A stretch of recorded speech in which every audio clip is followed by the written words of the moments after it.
ರಾಜೇಶ ಸತ್ತಿದ್ದು ನಮ್ಮ ಅಕ್ಕನ ಜಾತಕದಿಂದ ಅಲ್ಲ ನಿಮ್ ಮನೆಯವರಿಂದ. ಏಯ್ ಚೋಟ್ ಮೆಣಸಿನ್ಕಾಯಿ ಏನೇನೋ ಮಾತಾಡ್ಬೇಡ. ಯಾಕ್ರಿ ಆ ಹುಡುಗಿ ಮಾತಾಡಬಾರ್ದು? ಅವಳು ಹೇಳ್ದಲ್ಲಿ ಏನು ತಪ್ಪಿದೆ? ನಿಮ್ಮ ಮನೆಯಿಂದ ನಮ್ಮ ಮನೇಲಿ ಸಾವಾಗಿರೋದು ಸುಳ್ಳ?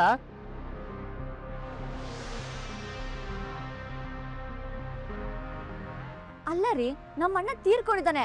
ಇಂಥ ಟೈಮಲ್ಲಿ ನಿಮ್ಮ ಅಕ್ಕನ ಜಾತಕ ಸರಿ ಇರ್ಲಿಲ್ಲ, ಅದಕ್ಕೆ ನಿಮ್ಮ ಅಣ್ಣನ ಸಾವಾಗಿದ್ದು ಅಂತ ಹೇಳ್ತಿರಲ್ಲ, ಹೇಗ್ರಿ ಮನ್ಸ್ ಬಂತು ನಿಮ್ಗೆ? ಏ ಹುಡುಗಿ, ಸುಮ್ನೆ ಏನೇನೋ ಮಾತಾಡ್ಬೇಡ. ಈ ವಿಚಾರ ಕಡೆಗೆ ಏನೇನೋ ಆಗೋಗುತ್ತೆ. ಏನ್ ಮಾಡ್ತೀರಾ? ಈ ಸಂಬಂಧನ ಮುರಿತೀರೇನು?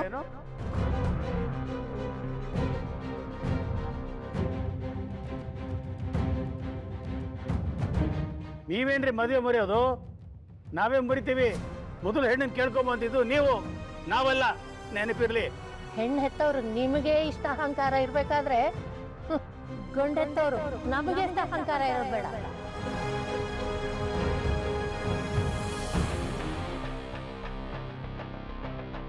ನಮಗೆ ಈ ಸಂಬಂಧ ಬೇಡ ಬೇಡ.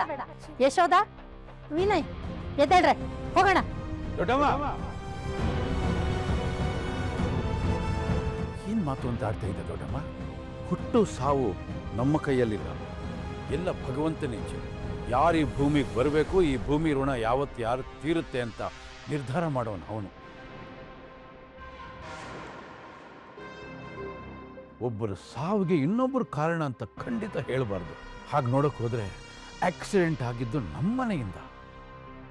ಇದಕ್ಕೆ ನಾವು ಕಾರಣ. ಕಸ ನಮ್ಮನೇಲಿ ಇಟ್ಕೊಂಡು ಪರಕೆ ಇಲ್ಲಿ ತಗೊಂಬಂದ್ರೆ ಏನು ಪ್ರಯೋಜನ? ನಿನ್ನ ಪ್ರಕಾರ ಗ್ರಹಗತಿಗಳು ಅಂದ್ರೆ ಏನು? ಒಂದು ಮಗು ಹುಟ್ಟಿದ ಘಳಿಗೆಯಲ್ಲಿ ಆ ಗ್ರಹಗತಿಗಳನ್ನು ನೋಡಿ ಮುಂದಿನ ಭವಿಷ್ಯ ಹೀಗೆ ಇರುತ್ತೆ ಅಂತ ಹೇಳೋದಕ್ಕೆ ಒಂದು ಸಣ್ಣ ಸಾಧನ ಅಷ್ಟೇ. ಅದನ್ನೇ ಇಟ್ಕೊಂಡು ಹಣೆ ಬರನೇ ಬದಲಾಯಿಸ್ಕೊಂಡು ಹೋಗ್ಬಾರ್ದು ನಾವು, ಅದು ತಪ್ಪಾಗತ್ತೆ.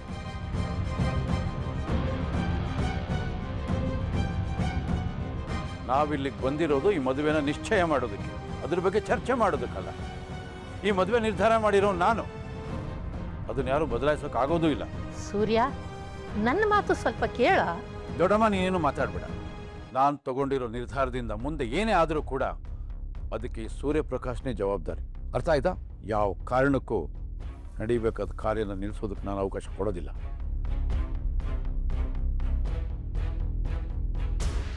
ಸರಿ, ಜಾತಕದ ಸಮಸ್ಯೆಯಿಂದ ವಿನಯ್ ಜೀವಕ್ಕೆ ಏನಾದ್ರೂ ಅಪಾಯ ಆದ್ರೆ ನೀನು ಜವಾಬ್ದಾರಿನಾ?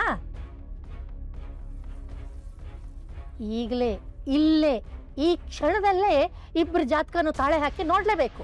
ಇದು ನಮ್ಮ ಹುಡುಗನ ಜೀವನದ ಪ್ರಶ್ನೆ. ಹೋಗಿ ಹುಡುಗಿ ಜಾತಕ ತನ್ನಿ.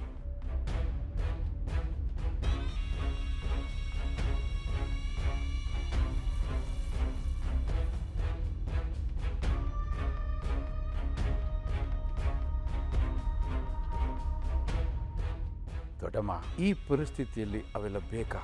ಬೇಕು ಅಂದ್ರೆ ಬೇಕು ಅಷ್ಟೇ. ನಿಮ್ಮಮ್ಮ ತೀರಿ ಹೋದ್ಮೇಲೆ ನಿಮ್ಮನ್ನು ಸಾಕಿ ಬೆಳೆಸಿದ್ದೀನಿ ಕಣೋ. ನಿನ್ನ ಮಕ್ಕಳನ್ನ ಯಶೋದ ತನ್ನ ಮಕ್ಕಳ ತರ ಸಾಕಿದಾಳೆ. ನನ್ನ ಮೊಮ್ಮಗನಿಗೆ ಯಾವುದೇ ಕಾರಣಕ್ಕೂ ಏನಾಗೋದಕ್ಕೂ ನಾನು ಬಿಡೋದಿಲ್ಲ. ಜಾತಕ ಅಂತೂ ನೋಡ್ಲೇಬೇಕು. ಪುರೋಹಿತ್ರೆ, ತಗೊಳ್ಳಿ.